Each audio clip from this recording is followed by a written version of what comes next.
Hi everyone, my name is Mr. Pugh and I'm the choir director here at Lone Hill Middle School. Even though we're in the middle of a pandemic, our singers have been finding ways to be creative and still collaborate on musical projects.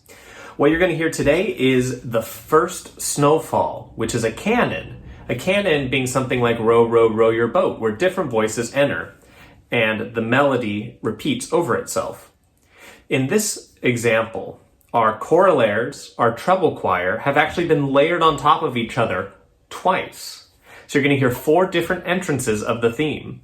We're so excited to explore these new ways to be creative during these difficult times, and we hope you enjoy our singers as they perform the first snowfall.